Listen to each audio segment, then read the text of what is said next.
રાજકોટ શહેર police commissioner Shri Brajesh Kumar Jha sir, additional CP sir તથા DCP crime સરની સૂચનાથી Rajkot યુવાધન નશાના રવાડે ન ચડે, નાર્કોટિક્સ પદાર્થનું વેચાણ અટકાવવા તથા સે નો ટુ ડ્રગ્સ મિશન અંતર્ગત ગત તારીખ 14/10/2025ના રોજ Rajkot SOG PI MR Gondaliya તથા પીએસઆઈ આરજે કામાડિયાની ટીમને એક બાતમી મળી હતી, જેના આધારે બે શખ્સો ફૈઝલ યુસુફભાઈ ચૌહાણ તથા રાજમલ રકમા મીણાને કુવાડવા રોડ પરથી 362 ગ્રામ હેરોઇન જેની કિંમત છે 18,14,725 સાથે પકડવામાં આવેલ છે.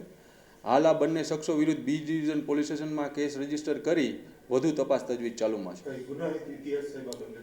ના, આ બંનેનો કોઈ ગુનાહિત ઇતિહાસ મળે.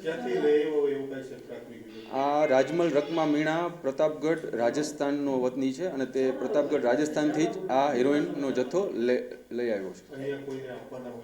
અહીંયા તે ફૈઝલ યુસુફ ચૌહાણ બીજો આરોપી છે તેને આપવાનો હતો. ના, હાલ પ્રાથમિક તપાસમાં પહેલી વાર જ લઈ આવ્યો એવું જાણવા ને હજી સુધી ફર્સ્ટ ટાઈમ જ છે. પેલા 392 ગ્રામનો જથ્થો મળ્યો છે અને છૂટકમાં પછી વેચાણ કરતા.